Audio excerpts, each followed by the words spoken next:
No modern precedent exists for the revival of a party so badly defeated, so intensely discredited, and so essentially split as the Republican Party is today. Taken from The Party That Lost Its Head by Bruce Chapman and George Gilder, this excerpt, about Barry Goldwater's defeat in 1964, led Thursday's column by E.J. Dion of The Washington Post. Dion is warning what could happen if the GOP perpetrates the political atrocity of nominating Donald Trump. For weeks now, the Post's editorial page has sermonized about the moral obligation of all righteous Republicans to repudiate Trump. The Post's solicitude for the well-being of the Republican Party is the stuff of legend. Yet it is a bit jarring to see these champions of abortion on demand, same-sex marriage, and visitation rights for cross-dressers in the girls' room, standing in a pulpit lecturing on morality. Yet, there was something off about that Chapman-Gilder quote. First, both were members of the Harvard-based, Rockefeller-backed, liberal Ripon Society. Second, their prognosis of the party's future proved to be spectacularly wrong. The year, 1966, their book on the headless GOP appeared. To press hosannas, Richard Nixon led the party to its greatest off-year victory since 1946, adding 47 new seats in the House. 2 years later, Nixon won the presidency, inaugurating an era in which Republicans won 5 out of 6 presidential contests, 2 by 49 state landslides. Out of Goldwater's defeat came the new majority and Reagan Revolution. And Chapman and Gilder moved rightward to serve with distinction in that revolution. The prodigal sons were welcomed home, and Gilder would recant. The far right, the same men I dismissed as extremists in my youth, turned out to know far more than I did.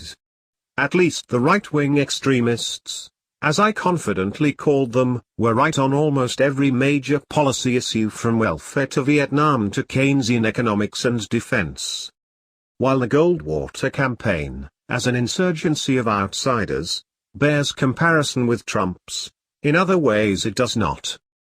Goldwater never compiled anything near the vote that Trump did. At this point in 1964, Goldwater was behind Johnson 79-18 in the Gallup poll. Trump is behind Hillary Clinton by single digits.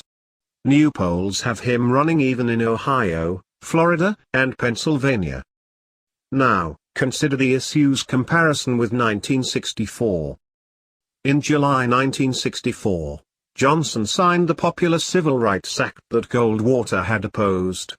The GOP convention in San Francisco revealed a deeply divided party, subject to the charge, validated by the rule or ruin Rockefeller-Romney faction, that it was receptive to right-wing radicals. Lyndon Johnson's decision to bomb North Vietnam after the Gulf of Tonkin incident made him a war leader, and Americans rally to presidents in a time of war. In 2016, however, Trump holds a fistful of face cards.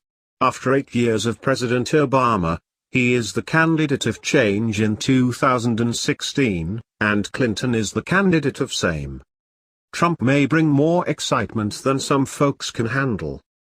But Clinton has become a crashing bore, until she gets agitated, and then the voice rises to where she sounds like the siren on the hook and ladder in Chicago Fire.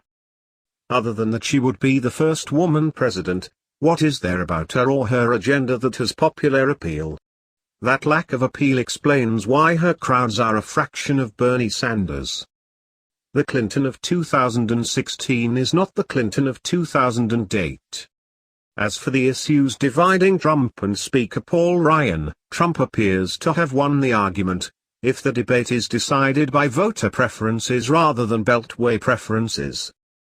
Trump's denunciation of NAFTA and other free trade deals Ryan supports is echoed by Sanders, who opposed those deals when they were up for a vote. Hillary Clinton no longer rhapsodizes over husband Bill's NAFTA, and signals she will not support Obama's Trans-Pacific Partnership in a lame duck session.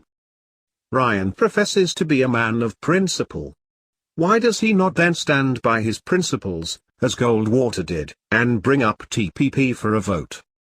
Is Paul Ryan's immigration reform package as popular inside his party as Trump's tough line? It would seem not. The longer the primaries went on, the closer the other GOP candidates moved toward Trump. And if Ryan believes in it on principle, why not bring it up? Ryan voted for the Iraq war that Trump calls a disaster.